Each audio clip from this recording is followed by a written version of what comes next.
Welcome. I'm Chuck Pizer, Community Engagement Director for Vermont Public Television. Vermont Public Television is delighted to be able to partner with Johnson State College on programs such as this, American Promise, tonight. We have a wonderful partnership with President Murphy, Dean Berg, faculty members, and students here at Johnson State College. I want to thank David McGuff, Chairman of the Education Department, who is sponsoring this program tonight. And I want to thank all of you who, through your participation, through your comments, suggestions, and insights of the film, make this kind of a program so rich and rewarding. So we have Professor David Plazik from Political Science, and Leila Bandar, who's Director of Art on campus, and Enrique Cesar is a professor in business, and I'm David McGough, and I'm a professor in Department of Education. So, David, the microphone, if you just turn it on, we'll be able to hear you all better. is this a microphone? Or just this one? This looks like a microphone. This looks like a microphone. I just wanted to knock this one. Good. Well, just a few comments. It's interesting to think of all the complex issues we just witnessed in this film. And one thing I wanted to point out is that the thing that we call school in America is a place. It's a complex place where we work out common values and our conflicts, and we sort of struggle with norms. It's not such a simple thing as a building, whether it be we're talking about a preschool or an elementary school or middle school or high school or even a college. School is more so the narrative that we tell about what it means to have a sense of common identity together. It's a place where we work out in our social sphere what it means to have our hopes for our future. It's a narrative about what it means to be a people together. And as a narrative sense, everybody tries to have a voice and wants to have a voice and should have a voice in what the meaning of school is. So you see in this, I think what I see in this documentary is a group of people, both from the school side, the student side, parent side, trying to have a voice in that narrative and trying to figure out as they go through it, what is the meaning of this experience for themselves and for their children and for the entire society that we're part of. In that way, there's many things that we could read into it and that we could take away from it. So let's just see some of the reactions that we have here today. I'll just point out one thing that I thought was really interesting is it didn't come out in the documentary very much, but I don't know that anybody would know it. The Dalton School is not just an elite school. It's not just another private elite school. The Dalton School actually has a curriculum that they call the Dalton Plan, which was started by the woman who started the school in the early 1900s. It's a very progressive plan for curriculum. And you can see it in some of the ways that they characterize the treatment of the students. And the Dalton Plan is designed to create an atmosphere where the students really are self-directed and self-motivated in their work, particularly starting in middle school and high school. And this is where the characters in our narrative really started to struggle so much. By the time they get into that area, you can hear the middle school director talking about how the school is really high-paced, and you see that Seun didn't make it into the high school because of organizational skills. This is part of that particular curriculum in Dalton. The students really are supposed to do the work on their own, and the teachers are supposed to be there working with them on the side on their projects. What's interesting here is that there's quite a bit of scholarship in the educational literature about the dilemmas, particularly of African American youngsters in highly progressive institutions that have this kind of plan. And they didn't attend to that in this documentary, but as an educational scholar and theorist, it's something that I was particularly interested in because it plays into exactly what the scholarship says you should be aware of when you're a progressive educational institution and you're trying to attract children from different backgrounds. But I won't go on too much about that literature, but I just thought that's an interesting part of the documentary that was in the subtext of the narrative that didn't come out into the forefront. And some other commentaries we might have? first reactions? Well, first, you summarized very well what I actually had seen. I just want to point out some of the details that I saw in the movie that I think is relevant. One that always called my attention. You can tell by the accent that I was not born and raised here, right? So I did not go to high school here. I went to high school in Latin America. And so every now and then when I see a documentary or anything related to high school, I try to compare with the high school and the system that I went. And one thing that always calls my attention here is this ability to diagnose something in a student here and say, you have this, you have that, and you should do this, you should do that, or something like that. And where I come from, we don't even know about this. I didn't even know. I have ADHD, and I just found out when I moved to this country here. It's true. It's true.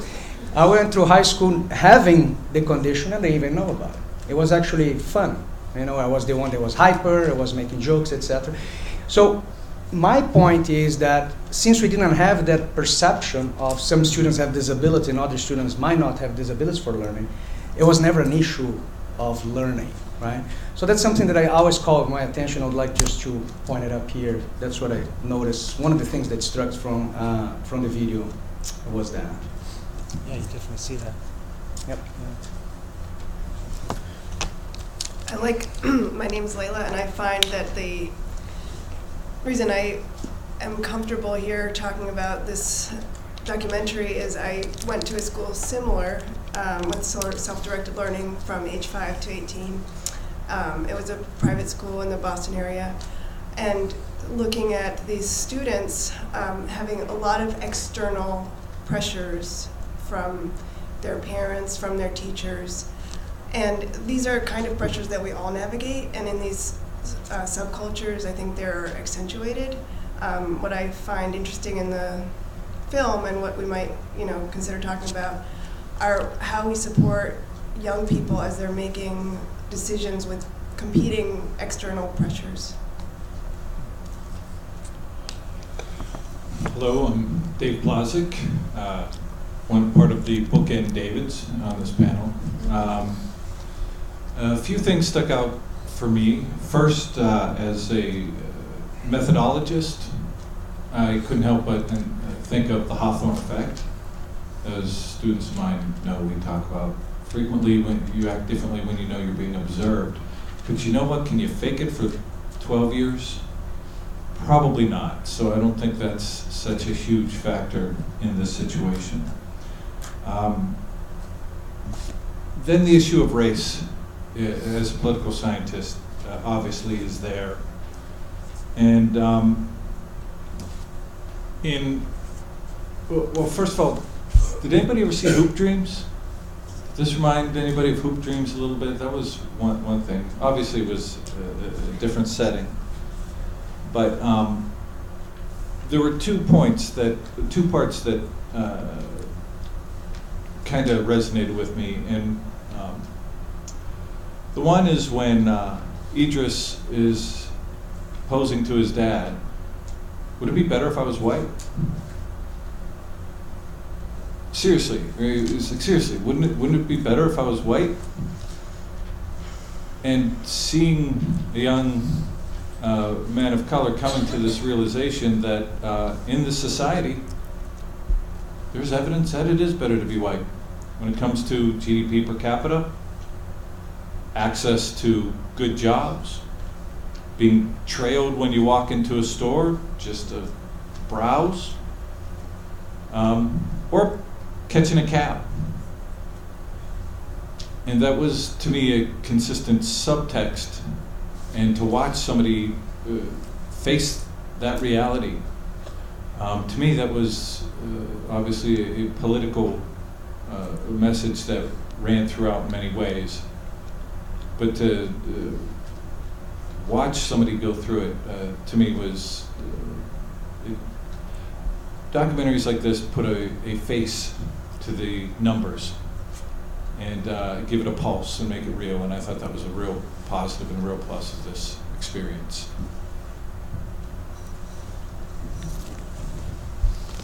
Anybody on the panel want to comment?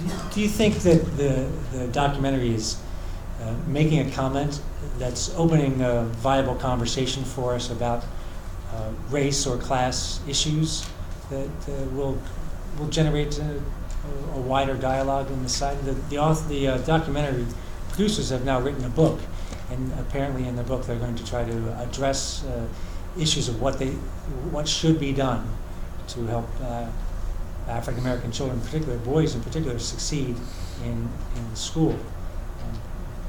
What would you like them to see or address in that book, if you were to comment on that?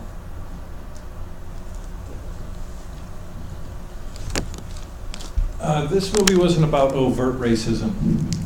There weren't people burning crosses in sheets and or with armbands on, and yet you could see subtle racism. And it wasn't just the cab, which that kind of revealed something. Do you remember when Idris was talking about going to bar mitzvahs? And nobody would dance with him. And of course you have the old stereotype it was the Supreme Court love decision, blacks and whites, it was illegal to get married in Virginia up until 1970. And I couldn't help but think this was shades of D.W. Griffith's Birth of a Nation. And if those of you have seen it, it's first full-length movie. There's the white women trapped in the cabin, black men trying to get in, and then the Ku Klux Klan comes and rides to the rescue. So we didn't see it so bold and dramatic like that, but we did see it. It was just much more subtle. And sometimes you have to look closer to see it, especially if you're of European descent and your experience is one of white privilege. So we should be addressing the issues that are more subtle and bringing them to the forefront. Absolutely. And I hope they do that in the book, for sure. Anybody else? I can take a take. Since again being a foreigner, I watch things with different eyes. I would say I probably what caught my attention was the example of the bar mitzvah as well, and to remind that in 1930s, if you invite someone for a bar mitzvah, they would probably look you like differently. Or probably they would discriminate against you at that time. And now it's very normal. Everybody knows a lot of people knows what a bar mitzvah is. And he is associated with the Jewish religion, which at one point, it was something that was forbidden, it was something that nobody could do it, or they look at different eyes on that. And we don't do this anymore. So whatever success we achieve in certain, if there was a racist against the Jewish community at one point, the success that we achieved to eliminate that in the generations that we have today, because as far as I know, that's not a big deal. As it is for an African American, for example, or even for a Latin American that looks like an Latin American. In my case, for example, I only have the accent, but I always blended in, so nobody knew exactly where I was from. But I had situations when I opened my mouth and I had an accent, people started treating me a little bit different. I don't know if it was racist or if it was just a fear of the unknown type of thing, right? Because people also reacted with a certain fear when they didn't know what to expect from that other person. When they already know what to expect or they're more comfortable with the reaction that they're gonna get from the other person, then I think they relax and that the interaction between those two people is different. So I think it's more or less is in that direction, is the way that how you see the other person and which kind of feeling do you get immediately after seeing that person, And I think once we eliminate that I think would be relatively easier for everybody to interact with everyone. Sure. I think also the issue of a private school where people are paying does create a kind of elitism because there is a lot of wealth, and that would be something I'd want addressed in the book, is how just different populations within our culture will have different approaches to education, including maybe a work ethic or competition or ways that students are expected to earn more money, like the expectations for success based on where they go to school versus maybe hard work and hands-on experience with failure and success so that they learn how to cope with taking risks versus going to a school and paying for it as a predictor for success. I'd like to comment on what Enrique said, because there's reason for optimism here too. Studies have shown we are a classifying species. We classify people in addition to other things, and we tend to put people into in-groups and out-groups. And what the research has shown, and a lot of people may bristle at the word diversity or tolerance or things of that nature, but the research has shown spending time with the other breaks down those barriers. And we saw that too at the end of 8th grade. There was no color when those students were hugging each other. They were just colleagues in a school that had made it through 8th grade. So there's reason for hope in this movie as well.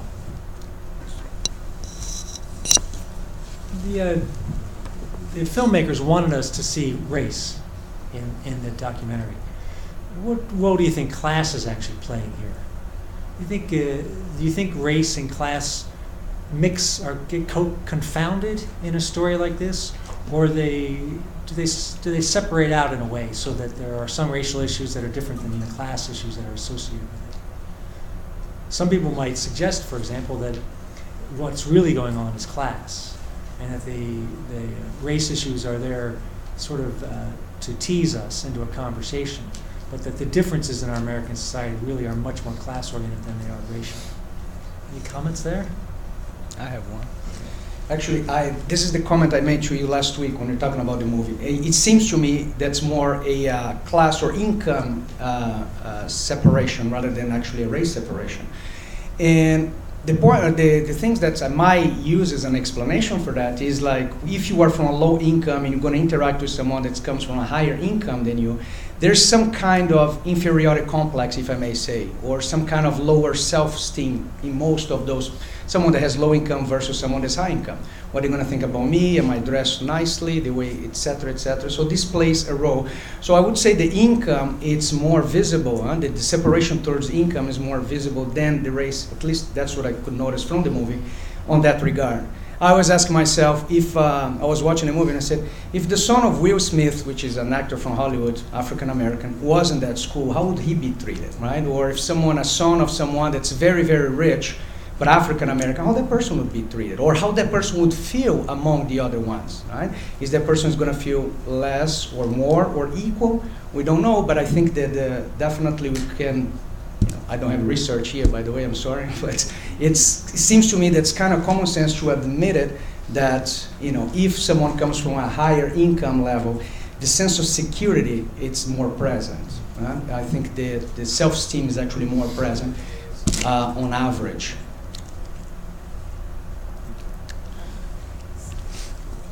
Did you hear how much those schools cost? Wow. We don't know if they're paying for it. Well, they were talking about 20. I heard 25,000, and you need more just for tutors. 40? I don't know what to say about that, except my kids aren't going to Dalton. We can't afford that. Let's see if we might have some comments or questions from the audience. Does anybody want to jump in? The microphone is right here. I think that's the way that we have it set up. So come on down. Okay. And you might just give us your name so we can... Alfie Wortham. Alfie. I used to teach here. Yes. Sociology and psychology. My perspective is a little different from anybody else in this room, I think. For a lot of reasons. Mm-hmm. A lot of, not just the color, but a lot of reasons. What you just said about, class. If it was Will Smith's son versus a football player's son, just because they make $27 million, there's a lifestyle involved here. So that the football player could make $27 million and his son still act like a hoodlum. The man might act like a hoodlum. Just because he has the money, that doesn't mean anything. That's not how you determine it. You gotta talk about lifestyle. Lifestyle. A person could be poor and have a better lifestyle than the people who are rich. Okay? That's one thing. I was just sort of reacting because I come from a small town, upstate New York, where my mother was a domestic, father a factory worker. All my friends were lower middle class, we call ourselves. Never saw a black professional in my town. No teachers, no doctors, no lawyers, absolutely zero black professionals, right? But the guys I grew up with, who we used to hitchhike out, and like one guy hitchhiked, the other one's hiding in the bushes. We did that 50 years ago to get the car to stop. But the guys who jumped out of the bushes, got in the car, I'm writing a little book about it now. 5 of them, they're all doctors. One's a multimillionaire, Rhodes Scholars, Harvard, Oxford, Princeton. All the guys went on, got doctorates, medical doctors, lawyers, and it was all because of the family.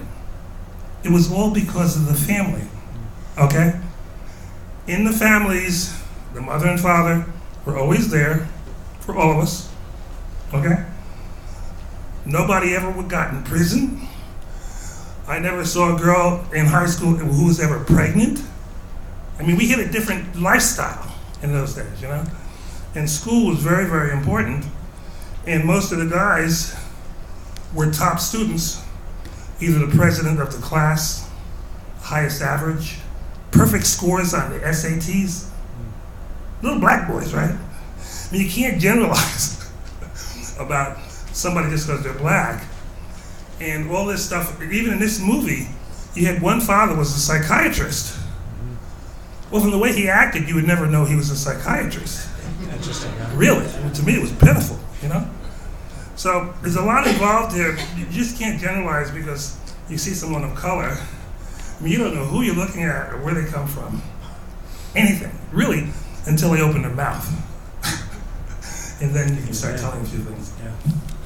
I'd like to respond. Go ahead. I would like to respond. I still believe that the income has a lot to do with security and self-esteem. I think someone that comes from a background that has some kind of financial security, that makes the person more empowered to learn, more empowered to face the others, right? And someone that usually, I'm not saying, of course there are differences, of course there are isolated cases, but on average we can see that people that comes from low income. And believe me, I've seen a lot of folks who it's low-income people. I've seen things that you guys probably never seen before, like folks living under the bridge, living in paper houses, folks that don't have water, no electricity, nothing. This creates a sense of why me type of thing, or an inferiority complex on the average person, which will be making difficult for those folks to actually go to the regular school and try to learn in the regular way, in the regular format, and succeed in the same way as the other folks that has a certain higher income level would.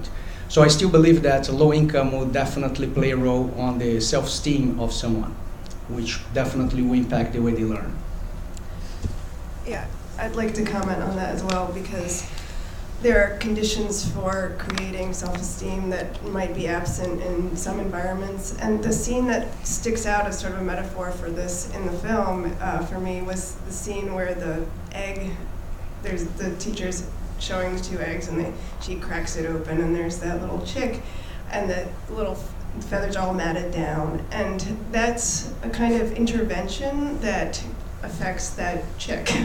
And sometimes when the intervention is not appropriate for that being, it might have a kind of drastic, or not even drastic, but a different kind of experience because of that intervention. So the environment, I think, does play a role in self-esteem and well-being and safety, a sense of safety and security.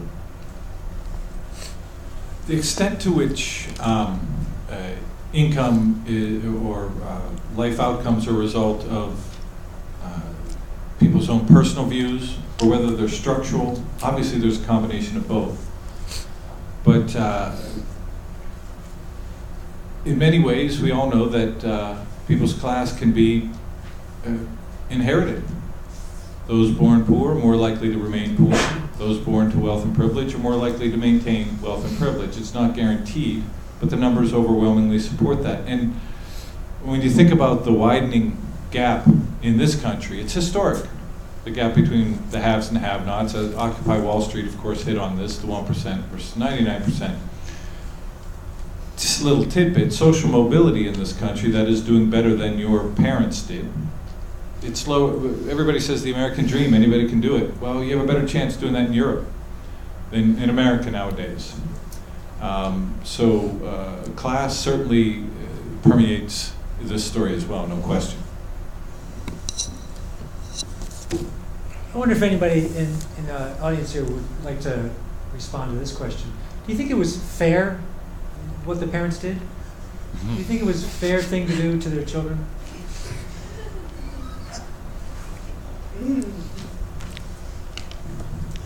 Penny Pizer, you brought up the othering. I have a totally different take on the movie, and those of you who we've been in classes together know I'm very adamant about the feeling of people not belonging, whether it's race, color, whatever it is, or sanctioned by a group. I found the parents created a perception for their kids and put a lot on them and made them the other. There was a lot of information passed on to them and due diligence of achievement in fear of what would happen. And my my take is that while we have all these things, and I acknowledge all of that, the impression and pressure that those individuals were put through really had a major effect.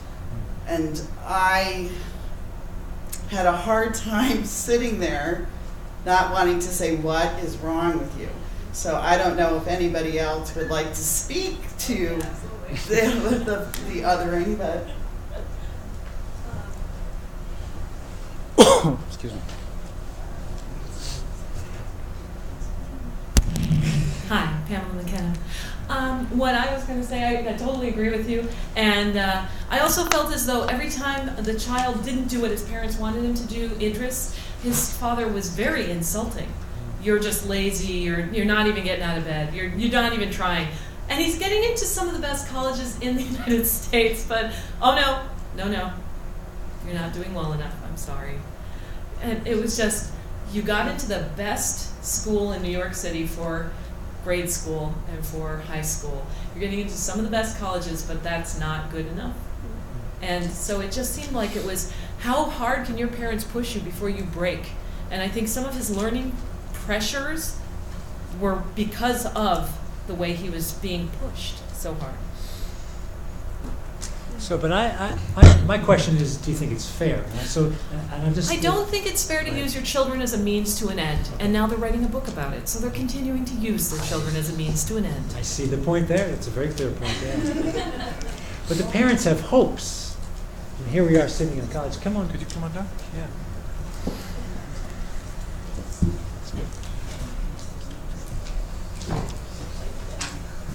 Good evening. I appreciated the film. I grew up in a predominantly white community in California, Northern California, and coming from Mexican heritage, where Spanish was the first language spoken in my house. And it was very, the experience for me was, it's difficult to describe. It's a very isolated, very, there's an inner psychology, I think, that happens that you can't really describe it. I think it was fair. It seemed to me that it was collaborative. It's difficult to say what the inner workings were between the children and the parents. Did the parents say, is this okay for us to do? I mean, it seemed over the course of 12 years, if they really didn't want to do it, it wouldn't happen. But who's to say? I feel that in some respects, these things happen in either case. And the question that I'm asking, we talk about Dalton School. I actually worked in New York City and I was familiar, I actually associated with some families that went to the school.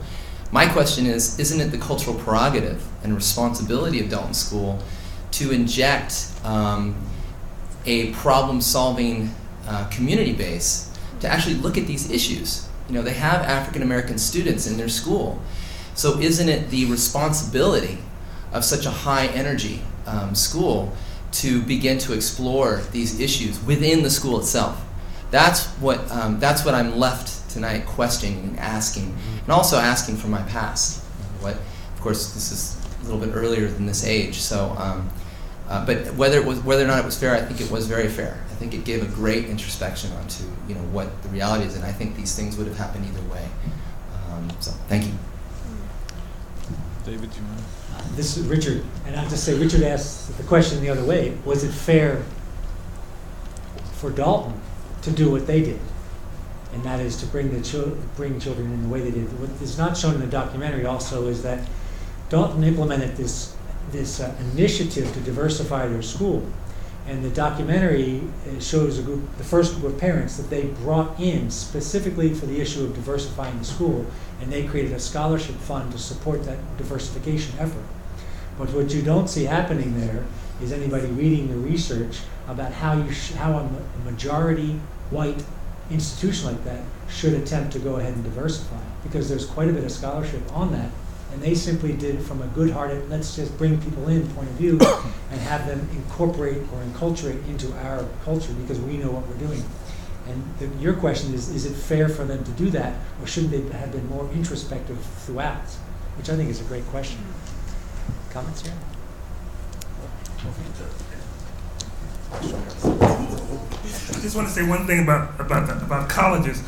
Colleges have done the same thing. In the mid-60s, when the elitist colleges decided and looked around after Kennedy said, there aren't enough students of color on campuses, a lot of white colleges decided to, bring in students who were previously inadmissible, and that led to disaster, okay? It led to black studies, it led to the black dorms. I wrote a book on it that my whole PhD is on it, at Antioch, which was the first in the country. And they didn't know what they were doing, and it exploded. Okay.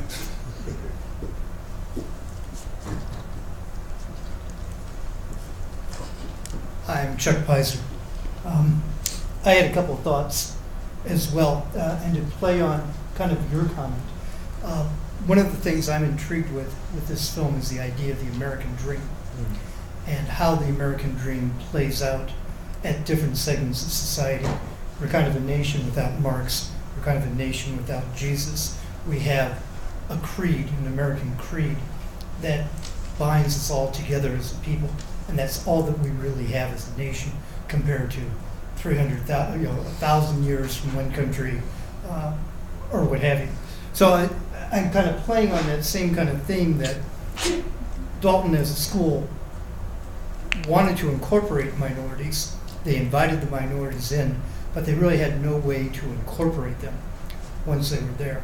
And it was fun, it was intriguing to watch the kids as they were going from just entering kindergarten and how they viewed this opportunity and how, I fit better there. I can speak my own language, I can speak the way I speak.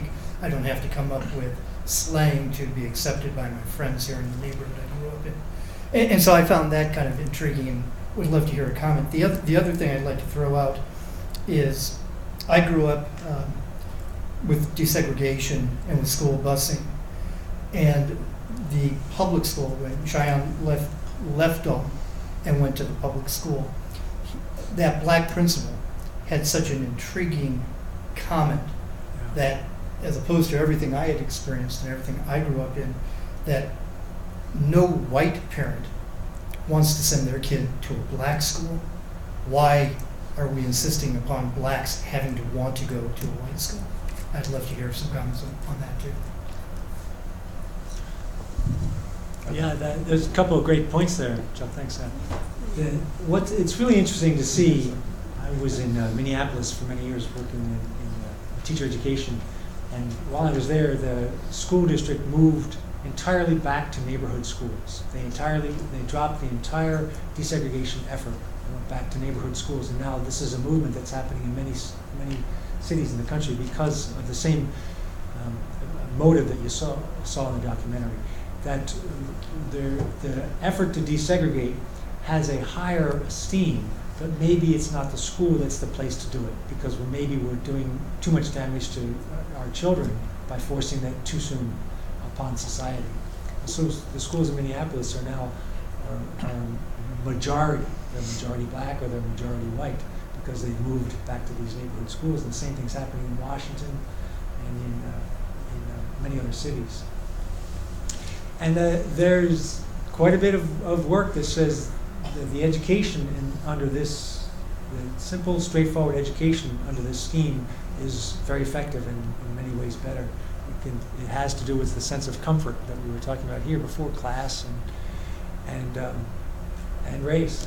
And so that asks, again, a question to us as a society is, what is the American promise? Is it not to find a way to have a common connection? And if we can't force it through our schools, then what avenues are there for us? Well, in many ways, we ask our schools to solve society's problems, and segregation was one attempt at that. But I think it also, the fact that we're going back to neighborhood schools, and they tend to be racially oriented, suggests the type of segregation that still exists. That's housing segregation, mortgage segregation. That's right. Maybe more efforts need to be made on that front. And getting to the comment about no white parent wants to send their kids to a black school, well, if you look at history, this becomes clear why that would be the case. During segregation, as Gunnar Myrdal, in his research among others, demonstrated, separate did not mean equal. It was unequal, desperately so in many places. It remains that way, especially if we're going to fund our schools based on local tax revenue. And we structurally, systematically, I mean, you look at the numbers, and our good former professor, I hope you're enjoying retirement now, points out, yes, you can't judge a book by its cover, but there are numbers that suggest significant trends. When it comes to GDP per capita, African Americans make significantly less than whites, and white men in particular. And as long as we're going to segregate our schools based on income, it's going to have this sort of net effect. So the real issue isn't, it's an underlying income structural issue, neighborhood issue. There's been studies that have shown parents of similar financial capacities, if they go for mortgages, a poor white couple is more likely to get the mortgage than a poor black couple. This is one of the last bastions of racism that exists. The net result are these neighborhood schools based on race, but I think we're really talking about real estate and mortgage segregation. I want to go speak to the comment about American Dream and the title of the film, American Promise, and what motivated these parents to put their children into this school is that they would presumably have some way of predicting the future of their children, and that this would be their avenue to success. And I think there are some assumptions we make about how we can have control over that, or what conditions we can create to have that as a result, because we care about our children and we want them to succeed. And what I found interesting in these two high school experiences is that Seun had extreme challenges, and he had a network to help him cope with that. And so when we think about the title, American Promise, there is a lot of opportunity in this country, and how do we cope with our struggles? I think there are also some answers in this film, because there are a lot of support systems as well in both communities. We got to see them play out differently too. Yeah, just a quick comment. I think that's, answering the question that the gentleman just asked here, I could see a white family trying to put a kid in a predominantly African-American school if the white family believes that that school is the excellent school, is one of the best schools that they have there, and the chance of the kid getting out of that school and go to a good university is very high. I think that definitely they would. So I think it's a perception thing. It's a way that, okay, if I put my kid in that school, the chance of success is much higher. So I think that's more or less how they make their decisions on that regard. How about this? Let's turn Chuck's question back to everybody else. What does the American promise mean to you, and what role do you see school as playing, or should it play, in your own experience, or your hopes for your membership in the future of this society, or your children's future? Quick comment. Don't want to dominate. I have 3 daughters, and I have 6 grandchildren, and I've made all of them very, very aware that if they, my grandchildren, are straight A students, regardless of the income of my daughters, that they can get into any college in this country free. I've sent them a lot of information about all, Harvard, Princeton, Yale, and that's the goal for my 6 grandchildren. And they call me up on the phone, "Grandpa, I got all A's." Okay?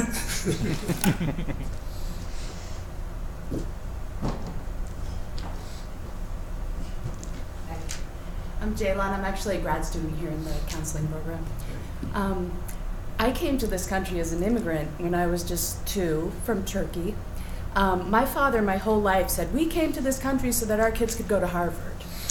Interesting. And it was interesting, yeah. Not just college. And we were always, he was a doctor. I mean, when we came, we were poor, crazy poor, because, he hadn't, he was doing his residency, and my mom wasn't working, whatever. But for several years, when we were really little, it was really rough. But by the time I was, in 5th, 6th grade, things were good. We had a big house and a nice neighborhood in Brooklyn, and we all went away to boarding school starting in 5th grade.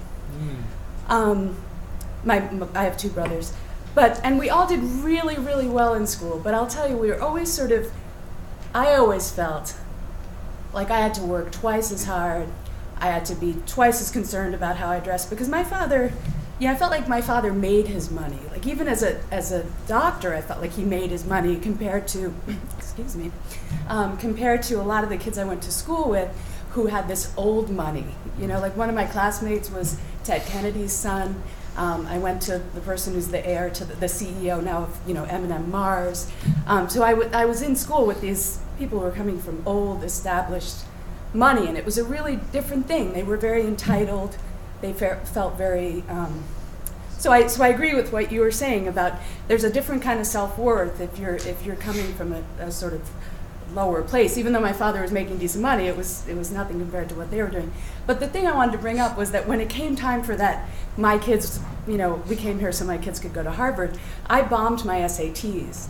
And in the mid-'80s, you could not even do the pre-app for Harvard if you didn't have a certain number on your SATs.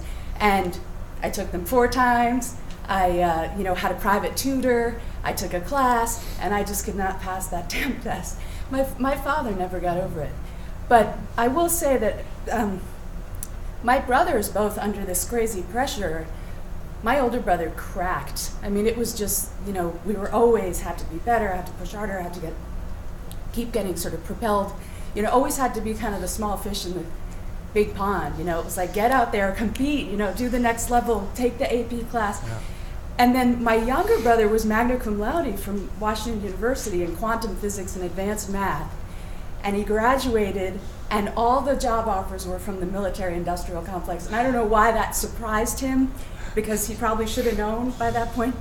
But he just quit all of it and became a guitar teacher, So anyway, for what it's worth, that's a story of sort of our American dream. I mean, I think, for me, it's interesting. I have 4 boys, and I came to Vermont, sort of specifically to raise kids in the woods, after growing up in New York City and going to fancy schools. And I very much wanted them to be happy and wanted them to be independent. I didn't want them to be, like these guys were saying, my mom's practically doing my homework. I would go into teacher conferences and say, he's your student, talk to him. I'm not going to make him do his homework. You guys figure it out. It's sort of up to him. And I will say that they're all happy and very successful as students. They get along well. They have decent self-esteem. They're involved in clubs and debate team. And I feel like the way that I did it, keeping a decent relationship with my kids, not always on them, not arguments every night over homework. We sat down, we had dinner, I told them I loved them. I didn't really get involved with their schoolwork a lot, and they turned out okay. They turned out great. That's Thank nice. you. Very nice. True American dream.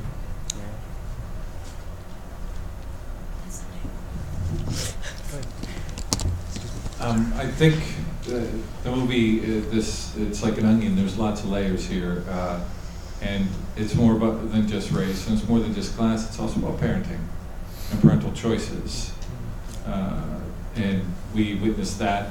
And obviously, some people weren't completely happy with what they observed. I'm sure all the parents in the audience thought of it, considered what they were watching, and thought of their own experience as well.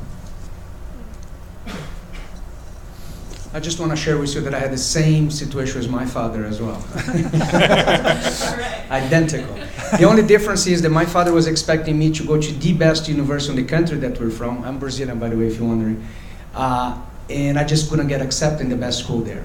It's a public school, so the entire nation wants to get accepted in that school. It's very competitive. And as an educator now, as a professor, I know that the way, one thing that we also have to observe is the way that the criteria that's used to approve someone to get into a university might not be the best criteria in the world, meaning some good people will be left out. Just to cut short, so I decided to leave the country when I didn't get accepted in that university and just moved to the United States. I was a dishwasher here, and 15 years later, I finished my master's degree from McGill University, which is the number 35 in the world in my program, and that school that my dad wants me to go was not even on the list. So, things go around, and so again, when it's too structured, it might not work, And now he teaches at a school with even more prestige. That's true. Yes, yes. That's true.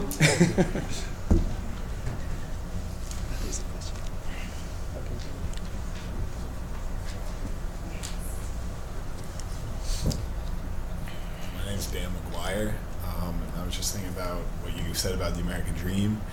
My father personally taught me that it should be called the American pipe dream. It's the American farce.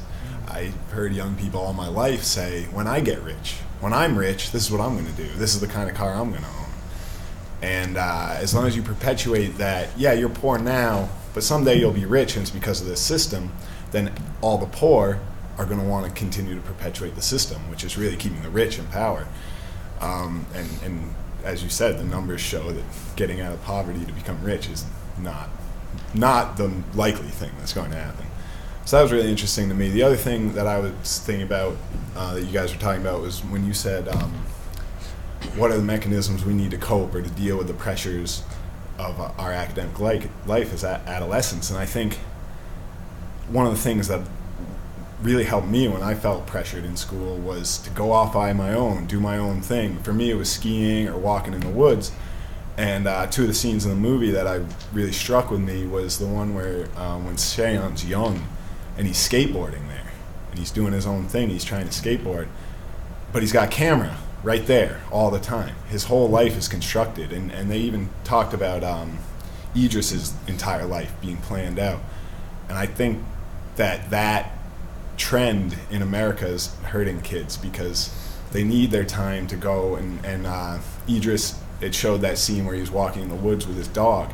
He should be able to walk in the woods with his dog without a camera right there, without some expectation, because the camera being there subconsciously gives an expectation. There's someone else is watching me. He didn't ever have time to just sit and do his own thing. When he was disappointed about the colleges, his dad, after berating him over the phone, burst in and tried to fix it. But guess what? The camera was right there. He just wanted to be under the covers. He wanted to be alone in his bedroom with his dog, and the camera was right there. And I think, to a certain degree, constructing a life for your adolescent children is not helping them because they need some time to do their own thing, to explore what they want to explore. And that's why I think it wasn't fair to the kids. But just the idea of the American dream, the American promise is such a joke these days that it's almost as if, why are we even talking about it? It's like, it's as if we are still talking about the earth revolving around the sun. It's clearly not correct. It's clearly not happening. So let's try and start a new dialogue. What would your dialogue be? How to close the gap between rich and the poor, really. And maybe out of that, we could start to see some sort of American dream that is a possibility. But at this point, there's so many problems that a dream, I mean, it's a nightmare now. So getting to a dream is way off. We need to deconstruct it and really figure out what the problems are, and not just expect everyone to own a house and have 2.3 kids and 2 cars in their garage, because that's not happening. I mean, it's just clearly not. I think we can all see that. So I don't know. That's just my thoughts. I don't know what you guys think.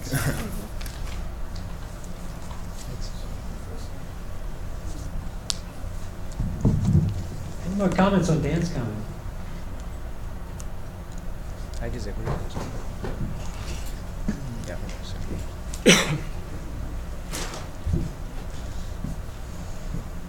I hate to disagree with my distinguished colleague over here, but You're not alone. I think it's interesting. Before I was born, my grandmother told my mom, she said, "Why are you bringing this child into the world that's going to be a nuclear war, and we're all going to be, blitzkrieged," or whatever it was she said in Spanish to my mom. But it's interesting how we have a tendency to put the blame out there, and I'm talking generally. That it's outside of us that we have to. There's something outside of us that we have to put the onus on.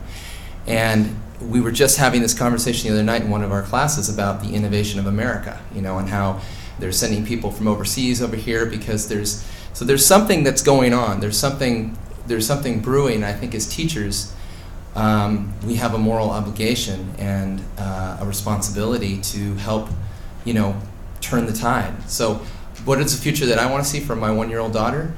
I want a future where there's, heated debate in the classroom, where there's rich dialogue, where there's, different perspectives brought in, where it's risky, where we hear these stories from Arizona. I think it was Phoenix, where they brought in Chicano studies, and you saw these students starting to rise up and really empower themselves. That's the kind of world I want to see, where we're challenging ourselves, but we're challenging ourselves. We're putting the onus on us instead of outside of us, and I don't want to say blaming because it's such a cliche word, but how can I bring from within me out that dialogue, that discussion, that risk. So, thank you.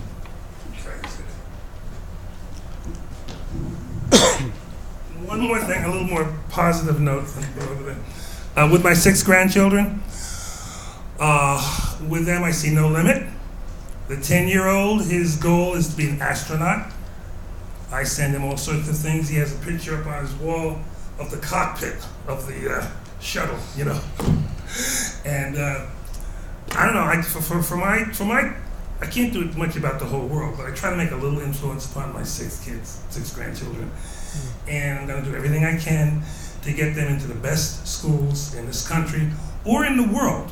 One of my daughters has already been to Costa Rica and Spain and all over. And they talk about schools in London. But I didn't, there's no limit as far as my children are concerned. They think they can do anything, and I'm going to help them to keep on thinking that. That's American promise right there. Go ahead. Yeah, I can share a little more about my family. My father came here when he was 18 from the Middle East and came to college, and he owned a restaurant and was able to put us into private school through restaurant work.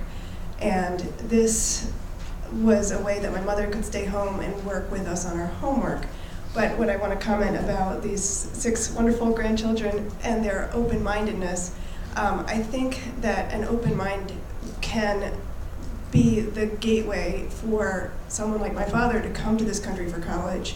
And he trained as an engineer and then made more money in the restaurant business, so he switched careers. But the fact is, you have to have an open mind in order to take those risks and sort of follow your nose and go where you find your heart calling you to be. And I think that the open-mindedness sometimes to see possibility is what we need most in our educational systems, and even at Dalton maybe, or at these schools, at any level, we need to have that open-mindedness. Yeah, I guess just one comment. Again, I think I see with the eyes of someone that was not born and raised here. So for me here, everything is wonderful, everything is nice, everything is great. I still think that's still, I mean, someone said once, right, that our system is the worst possible system, but it's still better than all the other systems around. I strongly believe on that. I strongly believe that the opportunities are still here. We offer more opportunities than any other country in the world. Some people might disagree with me, but I live it in 5 different places. It's here, it's much more possible for you to actually achieve that dream, and that's why a lot of people want to move here still. I mean, you can can visit a country right now and stop someone on the street and say, hey, buddy, I have a green card here for you. Would you like to take it and move to the US? Most likely going to get a lot of yeses. Meaning there is a lot of opportunities here still. It's just a matter of us to understand how it is, how the system is, and accept it, stop complaining, and just like moving on and try to do the best we could. 15 years ago, I could not speak the language. I was washing dishes. And 15 years later, I'm here. I could never do that in my own country. I could never do that in any one of those countries around where I was born. And per se, I wouldn't say any other one that would be that easy. 15 years is very much a short time. But surely. But sure. But surely there are structural barriers. This is what David was referring to a little bit, and I think what Dan is referring to a little bit, in terms of hindrances which stand in the way. And I think one of the things in the documentary is they're trying to get us to see race as one of those structural barriers. And we could go back and forth on that. We talked about class. Well, the question that's on the floor, I think, is what should we do about those structural barriers? Should we encourage our youngsters simply to buckle down and work harder and plow through them? Or should we take on a policy perspective and try to bond together in an effort to change legislation in a way that makes it more favorable and a more equitable society? Well, you're asking the question for someone that actually doesn't like regulations whatsoever. Okay. And no government, saying what you do. But I agree. I mean, if you want faster solutions, that's probably the way to go. It would be nice to wait and see things going and change by itself, which could. I mean, look 100 years ago, look at now, and look at the United States in the 1800s. The West, those things. Much more civilized. So things can happen. But if you want a faster change, yes, I agree with you. We have to do some reforms. We have to do some kind of regulation to kind of close that gap, as the other gentleman mentioned. But just don't forget one thing. I mean, yes, the gap exists, but the opportunity to move up, from the down here to up there, it's still, in my opinion, much easier than anywhere else in other countries that we have. Okay, we've heard from the social side, we've heard from the individual side, and as is usually the case, the truth is probably somewhere in between. But there are some striking statistics that I just hit me. Not that there is an opportunity, and not that the United States isn't a nicer place to live than many other places. But like I was saying, if you look over the last 30 to 40 years, wages have stagnated. They've increased 250% for the top brackets. For everybody else, they've stayed roughly the same. Unions have been systematically broken apart, from a third of the country being unionized down to now 11%. And of course, if you have a union, you make better money, you have better benefits. Although I would imagine business management folks would not be a big fan of that. Not really, no. And it has contributed to this lack of, or lesser, I shouldn't say lack, a lesser social mobility than used to exist before. And if you look at the Gini index, which is comparing inequality in a country, where it's between 0 and 1. The higher the number, the more unequal. Latin America tends to be high. In many countries, Africa. In the 50s, few in the 60s. The United States is 45. European countries tend to be in the 20s. So there is something to the structural argument. Even though it's not the whole picture, people can overcome it. But at the same time, people could work very hard, be diligent, eat their vegetables, get 8 hours a night, and still not have the opportunities that may have once been afforded to Americans earlier in our existence. I don't know that we could regulate completely there, but when you look at the social democratic model in Scandinavia, these are capitalist countries, not socialist countries, but they believe in an extensive welfare state. Poverty is about 1%. Here it's 15 to 20%. We tend to have, it's between us and Romania for having the highest child poverty rates in industrialized countries. And this comes about through policy, what our government does or chooses not to do. Now there's been an exercise to demonize government for, well, it's since Reagan. That's what Reagan was about. It's been largely successful. But for the downtrodden, for the people without a ladder, and maybe they've internalized it as well.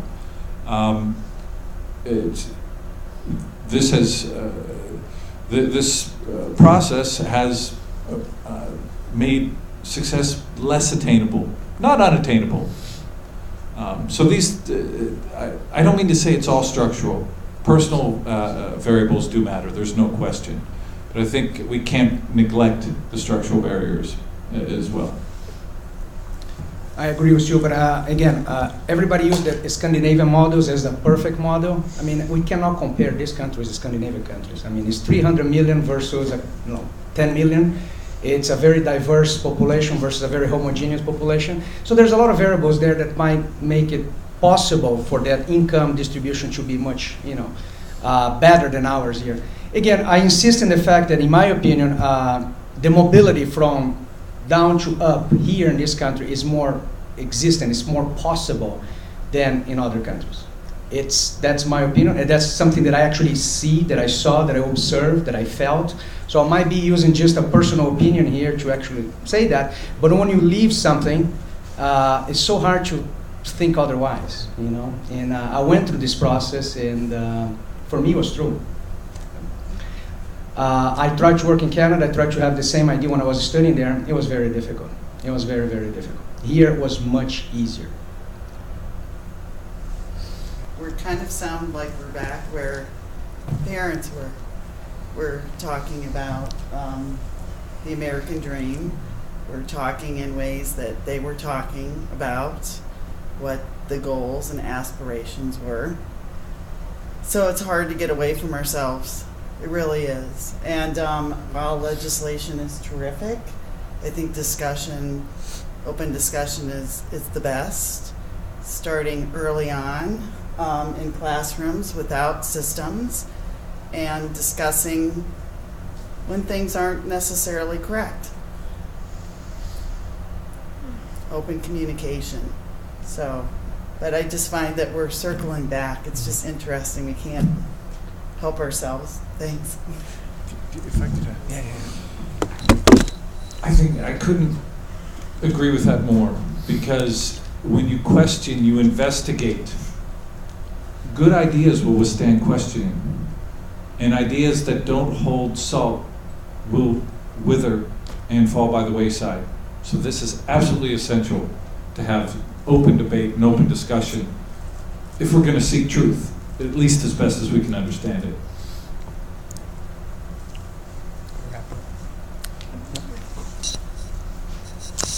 I'll return to the idea I started with a little bit ago. I think because of the idea of dialogue, school is really, I would claim, a narrative much more than it is a building, or much more than it is even a collection of people. It's a story that we tell about who we want to be, or who we are now, who we want to be, and how we're going to get from here to there.